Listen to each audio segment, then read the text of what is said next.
The line goes dead silent before he speaks. 17 years old, voice shaking but steady enough to deliver the impossible. I just killed my sister. Not an accusation, not a panic-stricken scream. A confession spoken into a storm-slicked Houston night. He's holding a survival knife. His twin is bleeding out on a bedroom floor. And within minutes, he's begging dispatch to teach him CPR. But here's the detail that will haunt a courtroom for 4 years. He's whispering. Why would a boy who just took his sister's life lower his voice when seconds could save her? Stay with me, because what happened next won't just break a family. It will expose a crack in the way we define guilt itself. Houston, late summer. The air hangs heavy enough to taste. Inside a quiet suburban split level, life moves in predictable orbits. Benjamin Elliott orbits logic, schematics, mechanical engineering, the quiet satisfaction of systems that obey rules. Megan orbits feeling, watercolor sketches, whispered poetry, the quiet armor of her twin. They are 17, identical in age, opposite in frequency. She has autism. He has her back. Always. If a door slams too loud, he's there. If the world feels too sharp, he steps between her and it. Family friends call him soft-spoken, a protector, the kind of kid who memorizes flight routes and folds his maps along the creases. Then September hits. A video game session bleeds into the evening. A military-style survival knife crosses the table. His father's gift, polished steel, leather-wrapped handle. Ben runs his thumb over the edge. He likes the weight. He likes knowing it's his. By 2 a.m., the house settles. Phones glow. Then they don't. Digital logs stop at 4:17 in the morning. 24 minutes of absolute silence. When the silence breaks, it doesn't shatter. It cracks. Ben sits up. The room is wrong. The knife is in his hand. The hallway carpet is warm. He crosses the threshold into Megan's room. The light switches on. What he sees freezes his lungs. She's not moving. Blood is pooling. Panic short-circuits his training. He grabs a pillow, presses it to the wound, fumbles for his phone, dials 911. He tells dispatch everything, or so he thinks. But police don't arrive to save lives. They arrive to solve puzzles. And in Harris County, puzzles have rules. Within hours, Ben is handcuffed in a patrol car. His parents are shut out. The detective feeding him questions isn't looking for truth. He's looking for leverage. He tells Ben his sister is stable. He's lying. The girl in the morgue is already cold. And Ben, he's talking about the SATs. He's talking about college applications. Calm, detached, unnervingly composed. But here's where the floor drops out. Because beneath that calm lies a medical mystery that will split neurologists, prosecutors, and a jury down the middle. What if he didn't wake up to find her bleeding? What if he never woke up at all? The interrogation room smells like stale coffee and fluorescent burnout. Detective Munoz leans forward. He doesn't blink. He watches Ben's hands. He watches his eyes. Every answer is weighed, measured, logged for trial. Then says the knife felt heavy. Says the stabbing felt like a nightmare that refused to fade. Says he thought it was a dream until the carpet soaked his shoes. Munoz doesn't buy it. Why keep a combat blade next to your bed? Why unchamber it? Why press a pillow against a carotid artery instead of applying direct pressure? The questions aren't about rescue. They're about reconstruction.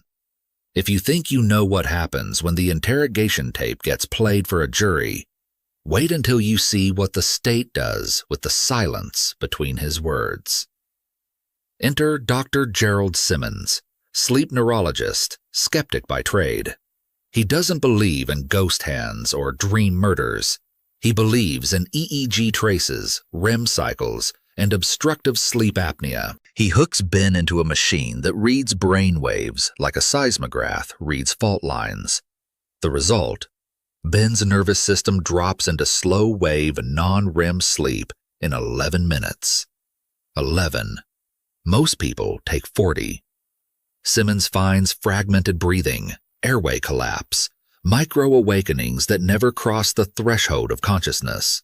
A perfect storm for a parasomnia. A sleepwalking episode so deep, the body executes while the mind stays buried. But science only tells half the story, and the other half is waiting in a courtroom, armed with a different kind of evidence. The prosecution has its own ghost in the machine. Dr. Mark Pressman, psychologist, cartographer of conscious behavior. He pored over the interrogation tape. He watched Ben describe the blade sliding in. He heard him recall the pillow. Memory, Pressman argues, is a locked door. Sleepwalkers don't remember. They don't plan. They don't unchamber safety locks. They react. They thrash. They don't surgically target a neck twice, sever a jugular, and then calmly dial 911. Pressman's verdict is carved in stone. This was intentional.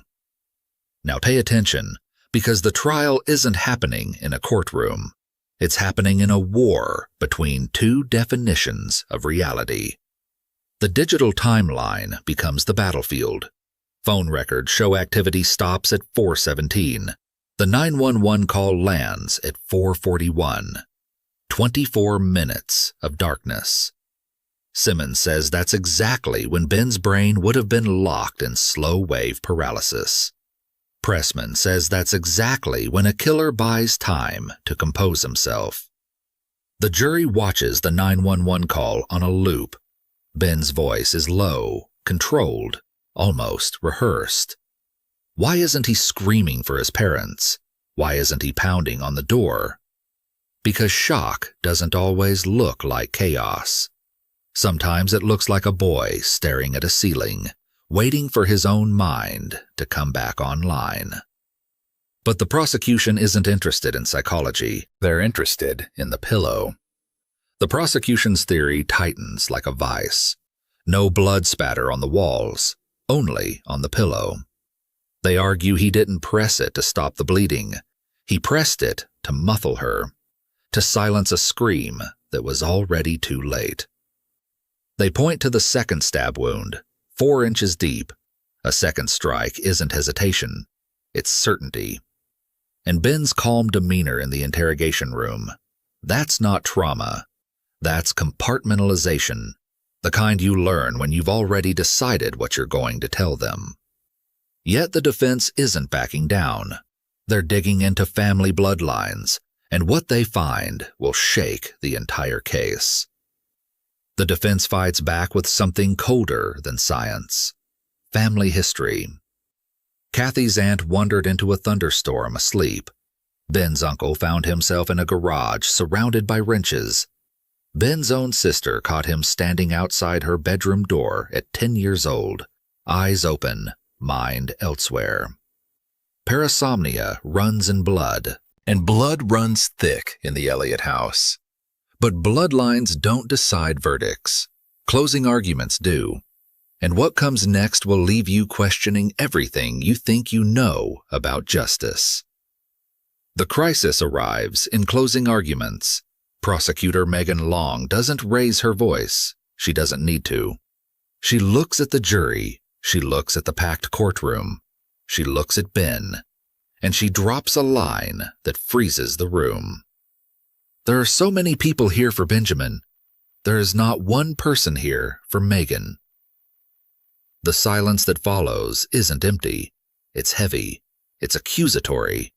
It's a weapon aimed at the heart of the defense. She doesn't prove motive. She doesn't prove premeditation. She proves isolation. She proves that in the court of public memory, the victim has already been erased. And just like that, the jury retreats. But the real question isn't what they'll decide, it's what they're refusing to see.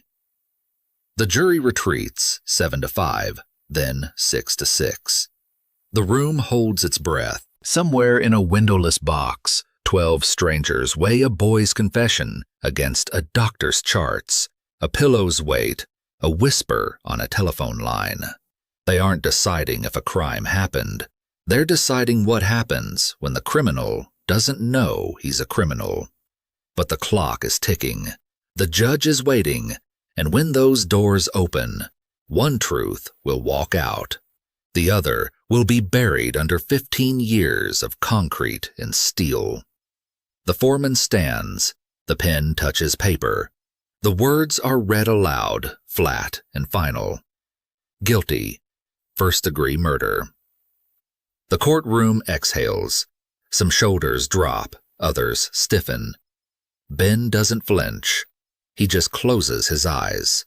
He's been fighting a war in his own skull for years. Now the state has handed him a verdict.